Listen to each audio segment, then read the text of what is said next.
Siang, Bapak Ibu guru hebat dimanapun berada. Perkenalkan, nama saya Yusinta Anggraini. Saya sebagai calon guru penggerak Surabaya angkatan ke-10. Hari ini saya bersama Ibu Elis. Ibu Elis ini adalah guru di sekolah SMP Negeri 40, Bapak Ibu. Jadi pada kesempatan hari ini saya akan melakukan praobservasi, di mana praobservasi hari ini, Ibu Elis ya, untuk mengetahui, kemudian juga mengevaluasi proses pembelajaran yang akan Bu Elis lakukan. Sebelumnya saya akan bertanya dulu, bagaimana kabarnya Bu Elis? Alhamdulillah baik sekali Bu Sinta. Ibu Elis, untuk praobservasi kali ini ada beberapa tahapan. Yang pertama, ada tujuan pembelajaran, kemudian juga area pengembangan yang hendak dicapai, dan yang terakhir strategi yang dipersiapkan. Dari lembar observasi yang sudah Bu Elis isi, kapan hari Bu Elis di situ menuliskan tujuan pembelajaran. Tujuan pembelajarannya Bu Elis adalah untuk membantu setiap siswa pembelajaran yang mengklasifikasi makhluk hidup. Apakah seperti itu Bu Elis? Bu Elis bisa menceritakan tujuan pembelajaran yang ingin Bu Elis lakukan untuk observasi. Iya betul. Jadi tujuan pembelajaran yang saya capai adalah melalui pembelajaran klasifikasi makhluk hidup, siswa jadi paham dan mampu mengklasifikasikan beberapa makhluk hidup. Selanjutnya, setelah tujuan pembelajaran, tentu ada area pengembangan yang ingin Bu Elis capai di dalam proses pembelajaran ya Bu Elis ya. Bu Elis untuk area pengembangan, di situ Bu Elis menuliskan tentang pengetahuan, keterampilan, adanya tahapan proses di mana siswa ini dapat mengklasifikasikan makhluk hidup. Bu Elis bisa jelaskan prosesnya seperti apa yang ingin Bu Elis lakukan ketika kita observasi. Baik Bu Sinta, jadi area pengembangan yang ingin saya capai adalah fokus ke pengetahuan dan keterampilan, di mana siswa nanti dengan proses pembelajaran yang saya lakukan di dalam kelas, anak-anak atau para siswa yang mampu memahami apa itu pengertian dari klasifikasi, dan juga mereka mampu dan mereka terampil untuk mengklasifikasikan, menggolongkan golongan tumbuhan dan golongan hewan. Jadi mereka nanti dengan media yang saya berikan dalam bentuk gambar, mereka akan mengklasifikasikan apa itu klasifikasi tumbuhan dan apa itu klasifikasi hewan. Gitu sih. Baik, terima kasih untuk penjelasannya Bu Elis. Dan yang terakhir ini mengenai strategi yang dipersiapkan. Strategi yang dipersiapkan sendiri Bu Elis di situ juga menuliskan menyusun perangkat pembelajaran, kemudian pembelajaran ini juga pembelajaran berdiferensiasi, ada KSE seperti itu ya Bu Elis ya. Kemudian pembelajaran kelompok atau kooperatif, metodenya dengan cara diskusi. Apakah benar Bu Elis seperti itu?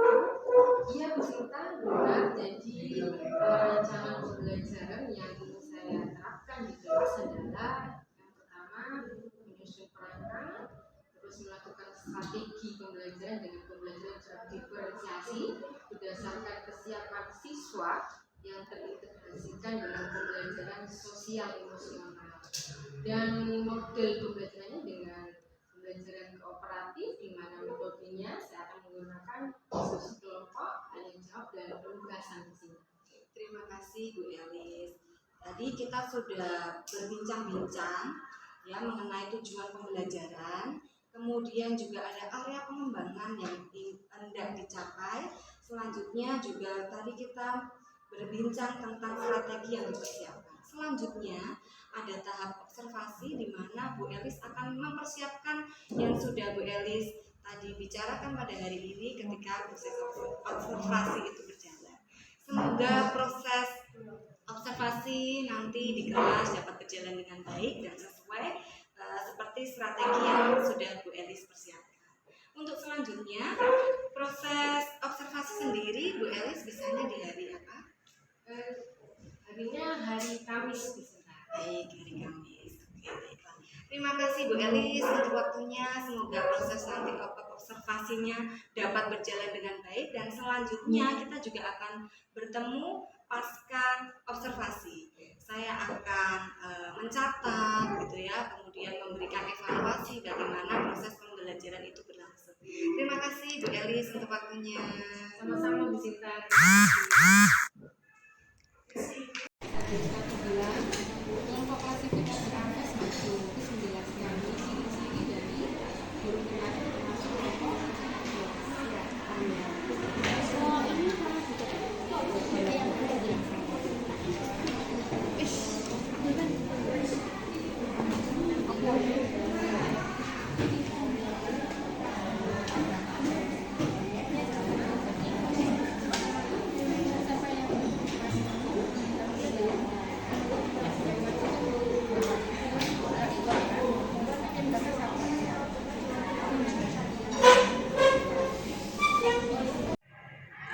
Selamat siang. Perkenalkan, nama saya Yusinta Anggeni, CGP Angkatan 10 Surabaya. Kali ini saya sudah ditemani oleh rekan saya, Ibu Elis. Terima kasih untuk waktunya. Dan hari ini kami akan bersama-sama untuk membicarakan pasca observasi. Jadi Bu Elis, untuk pasca observasi ini kita akan membicarakan untuk mengevaluasi proses pembelajaran yang sudah Ibu Elis lakukan di kelas. baik Bu Sinta. Sebelumnya saya tanya dulu kabarnya, bagaimana Ibu kabarnya ini? Alhamdulillah sehat, tetap semangat Bu Sinta. Luar biasa semangatnya ya, terlihat tadi di kelas sangat powerful, sangat luar biasa sekali. Bu Elis sudah melakukan pembelajaran di kelas. Bu Elis bisa menceritakan kembali area pengembangan yang akan Ibu lakukan. Baik Bu Sinta, area pengembangan yang sudah saya lakukan di kelas ada dua, yaitu tentang pengetahuan dan keterampilan terkait dengan pembelajaran atau materi klasifikasi makhluk hidup. Setelah saya tadi observasi Bu Elis, jadi Bu Elis untuk area pengembangan yang sudah Bu Elis capai, Bu Elis sudah memperlihatkan sudah sangat bagus sekali memahami, dapat menjelaskan konsep dari klasifikasi makhluk hidup. Kemudian juga Bu Elis sudah luar biasa sekali untuk memberikan media gambar makhluk hidup tumbuhan, hewan, dan manusia. Jadi siswa yang ada di kelas bisa semakin terampil dalam mengklasifikasikan. Luar biasa sekali Bu Elis. Untuk selanjutnya Bu Elis, apa rencana tindak lanjut Bu Elis setelah pembelajaran ini? Baik Bu Sinta, rencana tindak lanjut saya nanti ke depannya adalah di materi klasifikasi makhluk hidup yang selama ini saya masih menggunakan media pembelajaran dalam bentuk carta dan gambar. Nanti rencana ke depan saya akan membuat pembelajaran secara kontekstual. Jadi anak-anak akan saya ajak untuk jalan-jalan ke greenhouse, keliling sekolah untuk klasifikasi makhluk hidup. Begitu Bu Sinta. Baik Bu Elis. Untuk waktu pelaksanaannya kira-kira kapan? Secepatnya Bu Sinta. Terima kasih Bu Elis untuk penjelasannya. Jadi semoga setelah ini Bu Elis dapat melakukan rencana tindak lanjut dengan tadi membuat perencanaan kontekstual dengan mengajak anak-anak ke greenhouse supaya kegiatan itu bisa terlaksana